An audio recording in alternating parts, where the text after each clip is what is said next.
what happened in Parliament last week? So let's start with the first.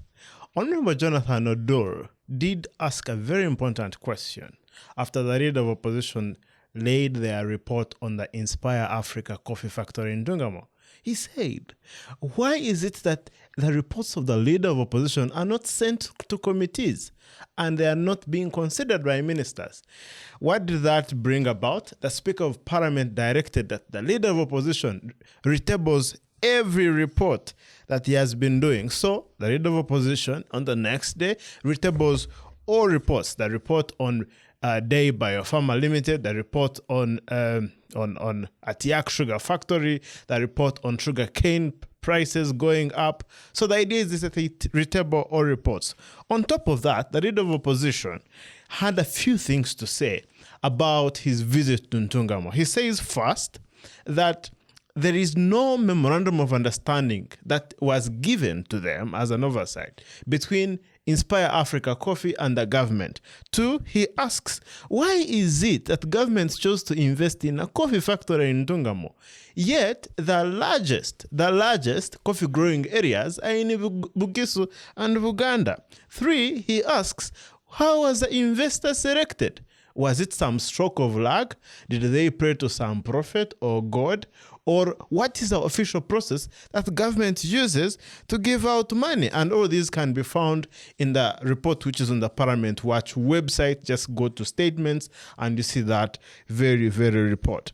Secondly, and this is very, very important, there is a committee, a standing committee, which is headed by Honorable Abdul Katuntu. It has been reviewing the rules of procedure of Parliament. So there is a report they produced and it wanted to amend a couple of things. So there was a debate on whether those amendments should be drawn out. So let me take you right into the equation. First, on Rule 82, they recommended that there should be no combat uniform of the UPDF in Parliament.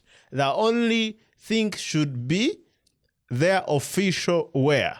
What does that mean? It means that there cannot be any other uniform that is not official, the official UPDF wear.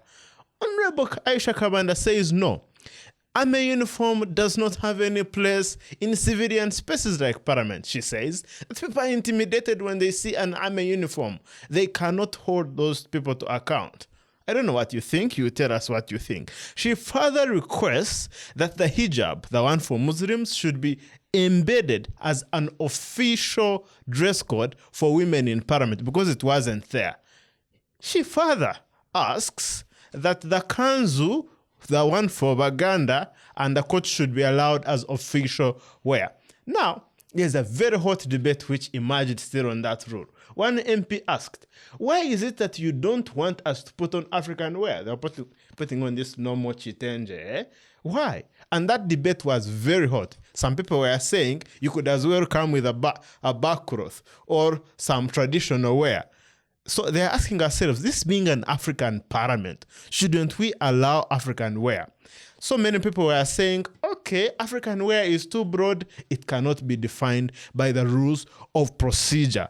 Now, that debate was really hot. Just get to Parliament Watch on Twitter and you'll see how those videos, of course, emerged. And this is important. I'm saying because it was really, really contentious. Rule 72. Now, in the current rules of procedure before this rule was passed, you could not raise a comment on judges, on the speaker, apart from going through a substantive motion on the floor of Parliament. Now, according to that rule now as has been amended, MPs cannot make any comments on the head of state without going through a substantive motion. So in their normal submissions, they cannot impute any level of mischief or misconduct on the president if it is not through a substantive motion. And many people were saying, and in the committee report, they were saying, doesn't this stifle freedom of speech? What if an MP is just making a comment on what the head of state said in an event or any policy they said should come into play? It's still a very, very, very, very huge debate that is coming up, and it's important that we know about this. Lastly, and again, I'm trying to summarize, so it's not everything, but the major things. Something came up towards the end of the debate, which is that MPs should be allowed to withdraw their signatures from a censure motion. The idea is you've signed, so you can always write and say, I have withdrawn my signature, which was not the practice of the day. Lastly, and this is like very important for those of you who are workers. The bill called the Occupational Safety and Health Bill was on the second reading.